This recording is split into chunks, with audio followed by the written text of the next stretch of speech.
program. Thank you very much for having me. First of all, my question is, what is the updates on your report, and could you please provide the key highlights? The report is on our activities. We report to the Human Rights Council and now to the General Assembly. And what we mention is the fact that while we were created in order to break this cycle of impunity in Myanmar, and we were created in large part because of the clearance operations in Rakhine State in 2017, our mandate covers the whole country. And unfortunately, in recent times, the number of crimes is only going up. So the areas that we need to investigate are actually increasing and expanding. And it covers almost the entire country of Myanmar and all the territories and all the various peoples, ethnicities, and races that are there. So it's a very big challenge for us. We said in particular, we noted an increase in aerial bombings in the past year, an increase in instances where military forces, particularly from the Tatmadaw and its allies, enter villages and take people, capture people, and then have executed large numbers of them. So these are some of the challenges, the areas where we are now trying to collect evidence that hopefully could one day be used by courts to hold persons responsible for those crimes. Yes. On October 9, the SAC military opened fire on the INTP camp near Liza and Koumjian state. And despite this allegation, and the SAC denies any involvement. So do you possess any concrete evidence or information relating to this incident of bombing?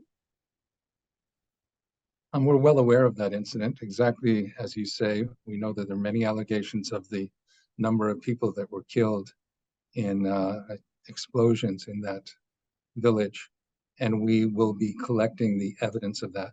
We don't talk, because we're a criminal investigation, we don't talk about what exactly we're doing or what evidence we have and do not have.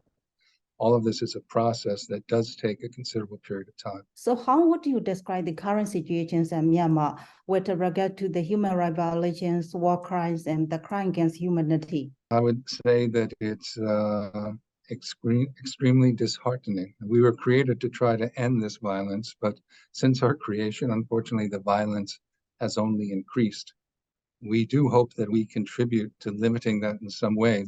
It's important that perpetrators know there is somebody collecting evidence, there is somebody watching and seeing who is committing the crimes. And that's what we're doing and trying to do. In order for these cases to eventually be prosecuted, there will have to be courts that are able and willing to take up the cases, take up the evidence, and proceed and prosecute the individuals responsible. But I would say the current situation, unfortunately, is not good at all. Unfortunately, the violence is only increasing and people are suffering. In September 11, 2023, and you are fit in your report, and you told the Human Rights Council that you are initiating a dedicated inquiry to the financial information related to the entities and individuals. So could you please provide the further information about that? What we are doing is collecting evidence on quite a variety of topics, but all of it is evidence that we hope will one day be useful in prosecutions and prosecuting individuals responsible. So we're looking at, of course, things like where massacres took place or where people are arrested without due process, where people are tortured in prison. We want to obtain evidence about what happened, was a crime, international crime committed, and who were the persons that contributed to that crime and would be individually criminally responsible. But we also take a broader look also to see, is there a pattern that shows a policy from a higher level that encouraged the crimes? Also, we want to know, were there entities that were financing crimes and or in some way profiting? Was there an interest, a financial interest of certain persons, individuals, or entities in the crimes? So we have a very broad area of information that we try to analyze, including looking at things like social media, but also looking at certain financial information to try to get as much as possible, a holistic, complete picture of what has occurred. So you are in the process of investigating the weapon supply chain. So I'm interested in knowing which countries serve as the primary sources of weapons and what are the key barriers to stop it. Something that we're beginning to do, and we will continue to gather that evidence. Again, and sorry, but in criminal prosecutions, I'm not going to talk about specific evidence that we have. But there have been reports, other UN reports, such as by the Special Rapporteur, where he talks about information that he has obtained about where the source of weapons are.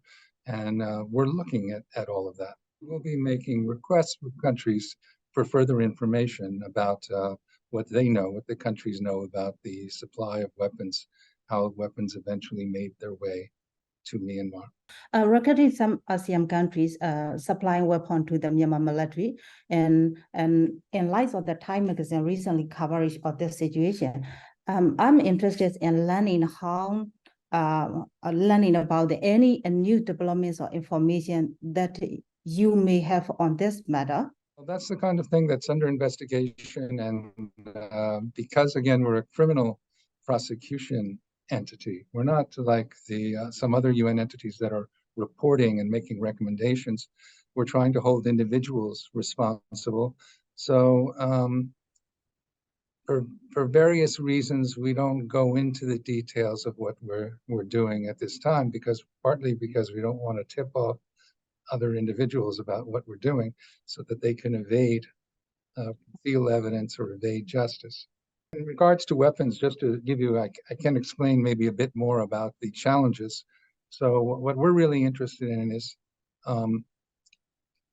were weapons used in crimes? So we have to look at an individual crimes and try to determine what weapons might have been used on that. Issue that we would have to look at is, were the persons who supplied the weapons somehow profiting from this, and did they do it with the knowledge that the weapons were going to be used to commit crimes?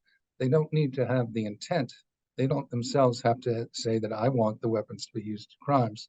But if they have knowledge the weapons will be used for crimes and they continue to supply it, even if it's only for reasons that they want to make money, then that could be a crime under international law. The United Nations High Commissioner for the Human Rights, Mr. Bukata, and also the Mr. Tom Andrew, the UN Special Rapporteur, called for the UNSC to refer Myanmar case to the ICC. However, this action has not been carried out thus far. So I would like to know that what are the biggest challenges for that? Well, in the International Criminal Court, there are a couple ways that the court can get jurisdiction. It's a court that's created by treaty between states.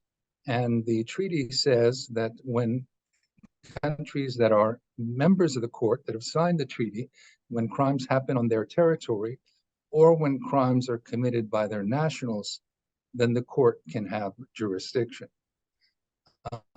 So one of the ways the court would have jurisdiction is if Myanmar has joined the court, and there is currently a request pending at the court by the NUG to join the court, and the court hasn't yet given an answer to that. They haven't made a decision, at least publicly, about that.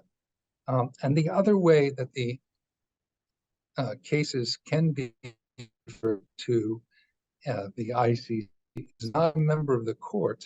If the United Nations Security Council votes to refer the situation to the court, then the court can have jurisdiction. And this has happened a couple of times. So as the High Commissioner Volker Turk recommended, and Tom Manders, a special rapporteur, they recommended that the Security Council refer it. That would require a vote of the Security Council. And of course, like every vote in the Security Council, it requires not just a majority, but also it requires that none of the 5 permanent members of the court of the Security Council veto the motion. So the 5 permanent members being the Great United Kingdom, France, the United States, Russia, and China. most observers believe that it's unlikely for the Security Council to refer the matter to the court because they believe there'd likely be a veto by one of those permanent members. Yes. And what are the primary challenges impeding the prosecutions of these perpetrators and the pursuit of justice? Well, there's a lot of challenges for us, and probably one of the fundamental challenges is we are unable to go to Myanmar.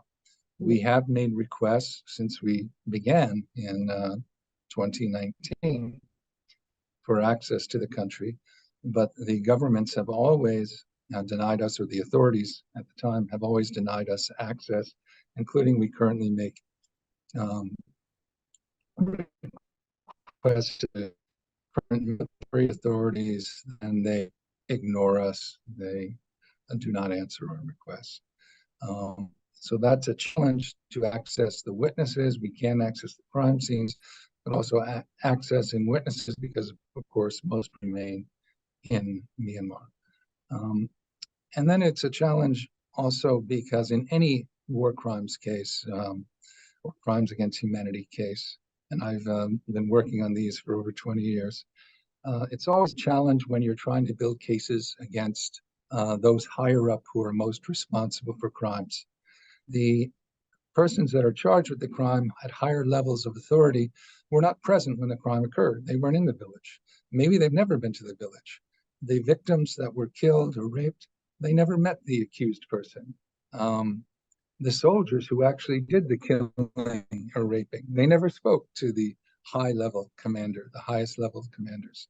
So how do you prove responsibility? So it's a matter of obtaining evidence about what role these individuals had and being able to prove how they actually contributed to crimes. So it's looking at everything, if possible, if we can obtain it, evidence of orders that were given, reports that were made, both going up the chain of command and down the chain of command, policies that were in place, looking at whether or not those who perpetrated crimes were ever prosecuted, were the crimes even investigated by those at higher levels of command who were responsible. So these are some of the challenges that we face. According to the United Nations action against Myanmar militaries and the external intervention, and normally China and Russia, sometimes Iran, underscore the principles of national sovereignty. So without external intervention, is there any alternative solution for addressing the act or the violence committed by the military? Well, that's a very, very challenging question. And I think it's important that all approaches, all potential strategies be used, including things like advocacy at the United Nations or with the public, keeping the public informed of what actually is going on. Things like trying to put pressure on, whether it's financial pressure through sanctions or restricting weapons that are being used to commit crimes. It's important to pursue all avenues to try to reduce the violence or end the violence, and hopefully to eventually have a regime in Myanmar, a government that wouldn't commit these crimes, that respects the rights of all of its citizens and holds those who violate those rights responsible. Those that commit crimes against the people would be held responsible. So I think the ending of impunity, holding people to account, is an important part of this solution. It's not the whole solution. It's the one part that our mechanism was created to address, and we will continue to do our best collecting that evidence. It's important that the potential perpetrators know we are making every effort to collect that evidence. We have collected a huge volume of materials, and we will continue to do so, so that one day the people of Myanmar will have some justice. Yeah, thank you so much for that. Yeah, thank you. Thank you. Thank you.